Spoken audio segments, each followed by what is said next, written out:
Alhamdulillah, alhamdulillahilladzi arsala rasulahu bil huda wa dinil haqq liyudhhirahu 'alad dini kullihi wa kafa billahi syahida wa kafa billahi nasira. Asyhadu an la ilaha illallah wa asyhadu anna Muhammadan 'abduhu wa rasuluh la nabiyya wa la rasula ba'dah. Allahumma shalli wa sallim 'ala nabiyyina wa habibina wa maulana Muhammadin wa ala alihi wa ashabihi wa man tabi'ahum bi ihsanin ila yaumiddin, amma ba'd. Fa ya ayyuhal hadiruna ittaqullaha haqqa tuqatih wa la tamutunna illa wa antum muslimun. Faqad qala Allah ta'ala fi kitabihil karim ba'da a'udzu billahi as-sami'il 'alim minasy syaithanir rajim. Ya ayyuhan nasu ittaqu rabbakum wakhshaw yawman la yajzi walidun 'an waladihi wala mauludun huwa jazin 'an walidihi syai'a. Inna wa'dallahi haqqun fala taghurrannakumul hayatud dunya wala yaghurrannakum billahil ghurur. Shadaqallahul 'azim. Wa qala Nabi sallallahu alaihi wasallam ittaqillaha haitsu ma kunta wa atbi'is sayyi'atal hasanata tamhuha wa khaliqin nas bi khuluqin hasanin. Jamaah salat Jumat yang sama-sama mengharap ridha dan belas kasih sayang Allah Subhanahu wa taala. Alhamdulillah wa syukrulillah, kembali kita memuji dan kembali kita mensyukuri atas seluruh titipan kebaikan, rezeki dan juga ketenangan yang masih Allah titipkan dalam hati-hati kita, di atas tumpukan dosa yang mungkin belum sempat kita istighfari, di atas tumpukan kesalahan yang mungkin belum sempat kita perbaiki ini. Allah terus saja banyak memberikan kebaikan kepada kita. Dan salah satu kebaikan yang masih Allah titipkan kepada kita yaitu ketika kita masih muda di penghujung kehidupan kita dalam melakukan amal kebaikan. Ini sebagaimana disabdakan oleh Nabi sallallahu alaihi wasallam, "Idza ahabballahu bi'abdin." Kalau Allah sudah terlanjur mencintai seorang hamba. Dalam riwayat lain disebutkan, "Idza aradallahu bi'abdin khairan." Kalau Allah menghendaki kebaikan kepada seorang hamba, assalah, maka Allah akan memberikan dia madu. Faqila wa ma'assalah ya Rasulullah, ditanyakan kepada Nabi, wahai Rasul, apa yang dimaksud dengan Allah akan memberikan dia madu? Maka Nabi memberikan jawaban, yuftahu lahu abwaba amalan salih baina laday mautihi. Allah bukakan banyak pintu-pintu kebaikan menjelang kematiannya. Jadi tidak setiap orang itu, jamaah sekalian, ketika Allah bukakan pintu kebaikan dan dia mudah memasukinya. Ada orang yang hanya sebatas mengintip dari kejauhan, ada orang yang hanya sebatas memegang pintunya saja, ada orang yang memang betulan masuk ke dalam pintu kebaikan yang sudah Allah bukakan. Dan ciri orang yang mendapatkan madu itu, kata Nabi, adalah orang-orang yang di penghujung hayatnya Allah bukakan banyak pintu-pintu kebaikan dan dia mudah melakukan kebaikan tersebut. Hatta yardu anhu man haulahu, sampai-sampai orang yang pernah mengenalnya, orang yang pernah berinteraksi dengan dia itu merasa ridho terhadapnya. Tidak peduli seberapa buruk keadaannya di masa lalunya, karena ketika Allah sudah memberikan dia madu, orang hanya akan mengenang manis-manisnya saja. Inilah yang disabdakan Nabi sallallahu alaihi wasallam. Jamaah salat Jumat yang berbahagia, Imam Hasan Al-Basri adalah seorang ulama besar yang lahir 10 tahun setelah baginda Nabi Muhammad sallallahu alaihi wasallam meninggal. Jadi beliau adalah seorang ulama yang tumbuh dan kemudian besar menimba ilmu bersama dengan para sahabat. Sekalipun beliau tidak berjumpa dengan Nabi, tapi beliau bertemu dengan sahabat. Jadi pantas ketika beliau digelari sebagai ulama dari kalangan tabi'in, karena hanya sebatas bertemu dan kemudian belajar dari para sahabat. Jadi jarak keilmuan beliau dengan Nabi itu dekat sekali jaraknya. Hanya terpaut 10 tahun saja. 10 tahun Nabi meninggal dan kemudian beliau lahir. Beliau adalah Imam Hasan Al-Basri. Dalam sebuah kesempatan beliau pernah mewasiatkan kepada kita semuanya. Tentang apa? Tentang 6 hal yang bisa merusak hati. 6 hal ini bisa merusak hati. Dan kita temukan pernyataan beliau ini di kitab Nasaihul Ibad yang disusun oleh Syekh Nawawi Al-Bantani. Beliau menyebutkan, "Inna fasadul qulub an sittata asya." Sesungguhnya yang bisa merusak hati itu ada 6 perkaranya. Ada 6 perkara yang bisa membuat hati seorang itu mati. Yang pertama, awaluha kata beliau, yang pertama sekali adalah yuznibuna biroja'it taubah. Sengaja berbuat salah, sengaja berbuat dosa dengan harapan toh juga nanti akan Allah ampuni. Ini berbeda ketika seorang itu sudah jatuh ke dalam kesalahan dan kemudian dia bertobat. Kemudian dia jatuh lagi ke dalam kesalahan dan kemudian dia bertobat, dan Allah suka yang seperti ini. Sebagaimana Nabi Shallallahu Alaihi Wasallam ketika ditanya oleh salah seorang sahabat, ya Rasulullah, saudaraku melakukan kesalahan yang besar. Kalau dia tobat, apakah Allah akan menerimanya? Maka Nabi menjawab, Allah akan menerimanya. Keesokan harinya datang lagi, wahai Rasul, saudaraku ini terjatuh lagi ke dalam kesalahan yang besar. Sekiranya dia bertobat, apakah Allah akan tetap mengampuninya? Ya, Allah akan tetap mengampuninya. Sampai untuk kali yang ketiga sahabat ini memberikan pertanyaan dengan pertanyaan yang sama, ya Rasulullah, saudaraku ini jatuh lagi ke dalam kesalahan yang besar, dan sekiranya dia bertobat, apakah Allah akan tetap mengampuninya? Dan Nabi tetap memberikan jawaban yang sama, iya, Allah akan tetap mengampuninya. Maka sahabat ini bertanya, ya Rasulullah, sampai kapan Allah akan tetap mengampuninya? Maka sampai hari ini kita masih terus dan jelas mendengar hadis ini. Nabi SAW menyampaikan, Allah tidak pernah bosan memberikan ampunan kepada seorang hamba sampai si hamba tadi merasa bosan untuk mohon ampun. Ini makna atau pengejauhan tahan dari Al-Ghaffar, Allah yang terus menerus dalam memberikan ampunan. Itu baiknya Allah, jamaah sekalian. Tapi kalau untuk kasus yang seperti ini, dia sengaja melakukan kesalahan. Ada seorang yang naudzubillah ketika beriat nanti malam mau berzina pukul 2, atau juga nanti pukul 4 bisa tahajud. Nah, ini yang seperti ini Allah yang gak suka. Orang yang seperti ini bisa merusak hatinya. Dia akan ujung-ujungnya nanti dia akan jatuh kemana? Ke mempermainkan taubat. Kalau hanya ada seorang yang kemudian jatuh ke dalam kesalahan dan dia bertobat, Allah suka. Maka ada satu kitab Thaharatul Qulub yang disusun oleh Syekh Muhammad bin Abdul Aziz Ad-Darini, seorang ulama besar yang lahir pada tahun ke-9 Hijriah. Beliau menyampaikan dalam kitabnya, Allah itu tidak pernah marah melihat hambanya yang mengakui kalau dia punya banyak kesalahan dan besar kesalahannya. Allah tidak marah. Justru Allah akan murka kepada siapa? Kepada orang yang merasa bahwa dosanya jauh lebih besar dibanding dengan ampunannya. Kalau kita merasa, ya Allah dosa saya besar, ya Allah maafkan saya, Allah ampuni, Allah maafkan. Tapi kalau ada seorang mengatakan, ya Allah dosa saya lebih besar daripada ampunanmu, nah ini yang akan Allah memberikan kemurkaan kepada dia.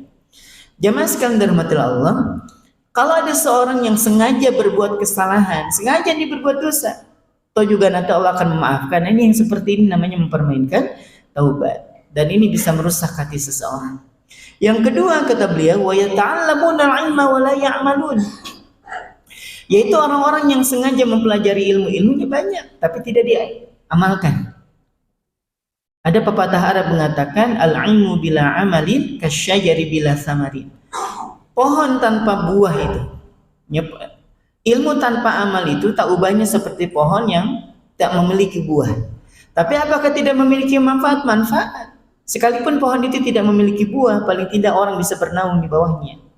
Orang bisa meletakkan sesuatu di bawahnya, atau orang bisa berlindung dari paparan matahari atau ketika hujan itu turun dengan derasnya. Tapi yang menjadi masalah adalah ilmu ini ketika kita mengetahuinya, kalau disembunyikan kita berdosa, tidak diamalkan kita tidak memiliki pahala, atau justru ketika menyembunyikan ilmu dan kita tahu ilmunya dan kita tidak menjalaninya, kita masuk ke dalam dosa. Ilmu ini terlampau banyak jemaah sekalian. Kita melihat tayangan YouTube kita dapat ilmu, kita membaca dapat ilmu, hadir di khutbah Jumat kita mendapatkan ilmu, dalam kajian juga kita mendapati ilmu. Pertanyaannya adalah sejauh mana ilmu itu bisa membuat kita menjadi lebih baik jemaah sekalian. Ilmu kita banyak, ilmu akidah kita udah lurus jemaah sekalian. Syariat kita udah bagus, tapi akhlak buruk untuk apa?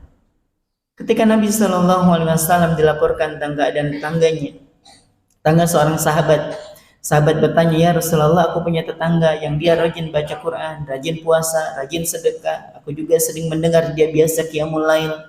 Kata Nabi, engkau punya tetangga yang seperti itu, apa yang kau adukan? Tapi wahai Rasul, aku tidak pernah selamat dari keburukan lisannya. Dan Nabi tidak memberikan pembelaan yang khusus kepada orang itu. Nabi hanya menyampaikan la khaira fiha, tidak ada kebaikan buat wanita yang seperti itu, wahia finnar, dan dia wanita yang model seperti itu, kalau dia tidak memperbaiki keburukan lisannya, nanti tempatnya ada di mana? Di neraka. Gak ada urusan dengan ibadahnya, gak ada urusan dengan akidahnya, akhlaknya buruk dengan tetangganya, dengan saudaranya, lisannya tajam terhadap saudaranya, neraka juga ya sekali.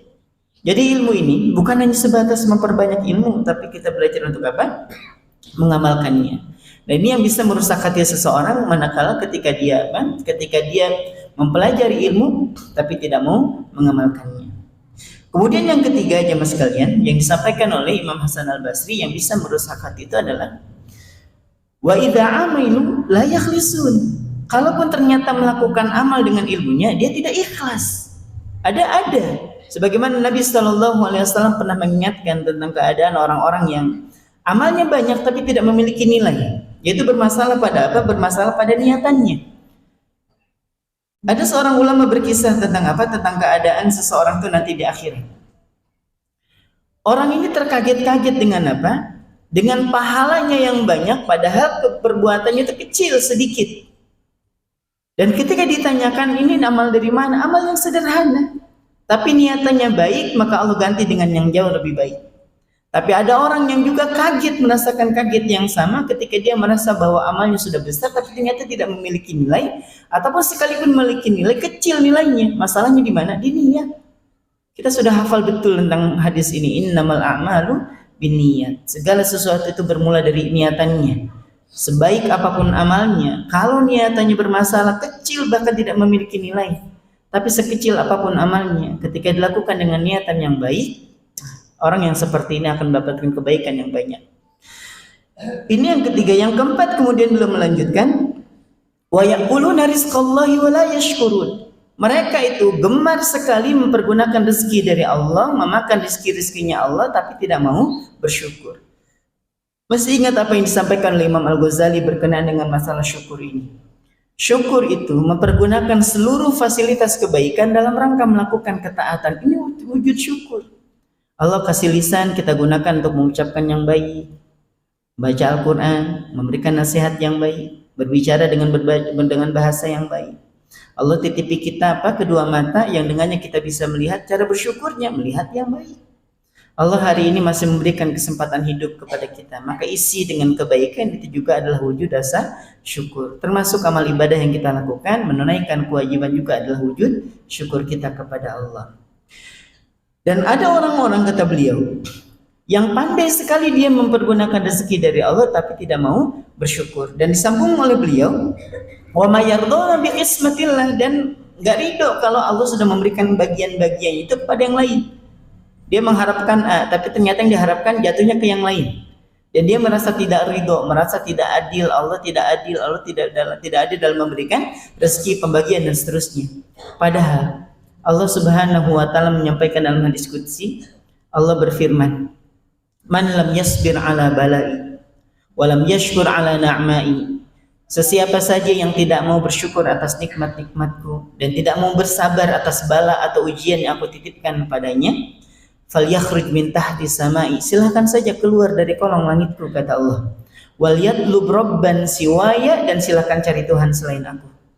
Bukan berarti Allah mengakui ada Tuhan yang lain, tapi ini mengajak seseorang untuk berpikir, kalau dia ketika diberikan rezeki oleh Allah kemudian tidak mau bersyukur, terus ketika diberikan musibah mengatakan Allah tidak adil, kenapa harus saya, kenapa harus dia mendapatkan rezeki lebih, kenapa bukan saya?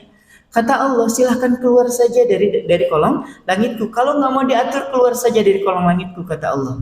Dan bukan cuma diusir, silahkan cari Tuhan selain aku yang menurut kalian lebih adil daripada aku. Jadi syukur dan sabar ini adalah dua kendaraan yang bisa mengantarkan seseorang itu kepada kebahagiaan, jemaah sekalian. Karena ujian itu dua saja modelnya. Ada yang Allah titipi kita ujian berupa kesenangan, ada kalanya Allah titipi kita ujian yang tidak menyenangkan. Sebagaimana Allah sampaikan dalam surah Al-Anbiya ayat ke-35, kullu nafsin dha'iqatul maut. Setiap yang bernyawa itu pasti akan mati. Wa nabluukum bisyarri wal khairi fitnah. Dan kami akan uji kamu sekalian itu dengan sesuatu yang menyenangkan dan dengan sesuatu yang tidak menyenangkan. Jadi yang menyenangkan ujian, yang tidak menyenangkan juga adalah ujian. Wa ilaina turja'un, dan kepada kamilah kalian akan dikembalikan. Dan Imam Ibnu Katsir menafsirkan ayat ini, pahalanya akan dikembalikan juga kepada Allah. Pahala dari sabar, dari pahala dari syukurnya akan dikembalikan kepada Allah. Lalu kemudian yang terakhir, ya mas sekalian, Wa yudfanuna mautahum wa la ya'tabirun. Mereka itu gemar sekali atau suka bahkan sering mengantarkan seseorang itu ke pemakaman, mengurus jenazah, bahkan menjadi tim dari fardhu kifayah, wala ya'tabirun, tapi tidak mau mengambil pelajaran. Dan ini menjadi perhatian khusus buat kita berjamaah sekalian. Sekiranya ada saudara kita meninggal, kemudian kita berkesempatan untuk mengantarkan jenazahnya ke pemakaman, jangan bersenda gurau di atasnya. Kita masih menemukan banyak saudara-saudara kita yang masih tertawa terbahak-bahak, padahal si mayit belum sempurna dikuburkan. Berbicara tentang dunia, tentang jual beli mobilnya, tentang jual beli tanahnya, padahal si mayit belum sempurna dikuburkan. Inilah yang membuat hati seorang kelama-kelamaan menjadi mati, sebagaimana pesan Al-Imam Al-Faqih Abu Laits menyampaikan, salah satu yang menyebabkan hati seseorang mati itu, penyebabnya salah satunya adalah dakhaltum mautakum walam ta'tabirulah. Kalian tuh sering aja memasukkan orang ke liang lahat, tapi tidak mampu mengambil pelajaran. Padahal tujuan dari mengantarkan jenazah itu bukan hanya sebatas mengiringi jenazah, tapi kita mampu mengambil pelajaran. Maka Nabi SAW bukan hanya setiap pekan, hampir setiap malam, sebagaimana diriwayatkan oleh Ibunda Aisyah radhiyallahu anha, ketika beliau mengira Nabi ini sudah berada di istri yang lain. Kemudian Ibunda Aisyah menyusul, ternyata tidak ada. Ada di mana? Di pemakaman Baqi, ya mas kalian. Lalu kemudian Ibnu Umar menyimpulkan bahwa apa yang dilakukan oleh Nabi SAW itu untuk memberikan contoh keteladanan buat kita. Kalau kita merasa hati kita keras, tidak mungkin Nabi itu memiliki hati yang keras. Nabi selembut itu saja masih mengambil pelajaran dari makam yang sudah Allah hadiahkan di makam Baqi itu. Ada pemakaman kemudian Nabi bisa mengambil pelajaran, sahabat juga bisa mengambil pelajaran, dan kita juga harusnya sama. Saat kita melewati pemakaman, kita disunahkan untuk mengucapkan salam, mendoakan kebaikan buat mereka, dan mengambil pelajaran. Wahai hamba Allah, hari ini engkau mengantarkan jenazahnya, dan boleh jadi nanti sore, besok atau lusa engkau yang akan diantar jenazahnya ke dalam liang lahat ini, gitu. Jadi bukan tertawa terbahak-bahak, berbicara tentang dunia. Coba tenang sejenak, mengantarkan jenazah, tenang sejenak, doakan kebaikan buat mereka, doakan kebaikan buat orang yang kita antar. Boleh jadi setelah itu kita nanti yang akan diantar. Bagaimana perasaan kita saat kita sedang menanti doa-doa terbaik dari anak, dari keluarga, dari sahabat, dari orang-orang yang kita kenal. Dan ternyata saat pemakaman kita, belum juga sempurna pemakaman kita, dan kita dapati orang-orang yang di atas sedang tertawa terbahak-bahak. Inilah yang kemudian membuat hati seorang itu bisa rusak, jemaah sekalian.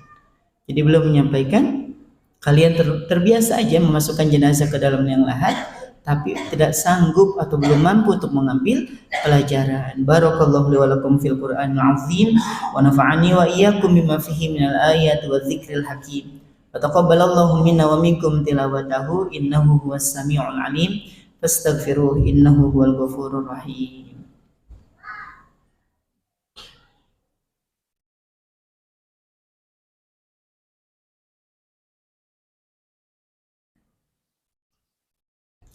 Alhamdulillahi Rabbil Alamin, wassalatu wassalamu ala ashrafil anbiya'i wal mursalin, Nabiyyina Muhammadin wa ala alihi wa ashabihi wa man tabi'ahum bi ihsanin ila yaumiddin, amma ba'd. Faya ayyuhal hadiruna ittaqullaha haqqa tuqatih wa la tamutunna illa wa antum muslimun. Jamaah salat Jumat yang berbahagia, dalam khutbah yang kedua yang singkat ini kita sama-sama berdoa, mudah-mudahan Allah berkenan untuk mengampuni dosa-dosa kita, Allah memaafkan kesalahan-kesalahan kita, Allah titipi kita rezeki yang halal juga barokah, Allah titipi kita keluarga yang sakinah, mawaddah dan juga rahmah, dan Allah titipi kita anak-anak yang soleh dan solehah yang menjadi penyejuk mata dan penentram batin untuk kita, dan Allah bahagiakan kedua orang tua kita, baik yang masih hidup ataupun yang sudah meninggal, dan Allah bahagiakan kita dunia dan akhirat. Dan kalaupun ternyata kita harus wafat, mudah-mudahan Allah wafatkan kita dalam keadaan yang husnul khatimah. Allahumma salli wa sallim ala nabiyyina Muhammadin fil awwalin wal akhirin. Wa barik wa sallim wa radiyallahu ta'ala an kulli sahabati Rasulillahi ajma'in. Allahumma ighfir lil muslimina wal muslimat wal mu'minina wal mu'minat al ahya'i minhum wal amwat innaka sami'un qaribun mujibud da'wat ya qadiyal hajat. Rabbana auzi'na an nashkura ni'mataka allati an'amta 'alaina وعلى والدينا وأن نعمل صالحا ترضاه وأدخلنا برحمتك في عبادك الصالحين. ربنا ظلمنا أنفسنا وإن لم تغفر لنا وترحمنا لنكونن من الخاسرين. اللهم انصر إخواننا المسلمين في فلسطين. اللهم انصر إخواننا المسلمين المستضعفين في فلسطين. اللهم انصر إخواننا المسلمين المجاهدين في فلسطين في كل مكان وفي كل زمان يا أرحم الراحمين. ربنا آتنا في الدنيا حسنة وفي الآخرة حسنة وقنا عذاب النار. بفضلك سبحان ربك رب العزة عما يصفون وسلام على المرسلين والحمد لله رب العالمين. أقم الصلاة.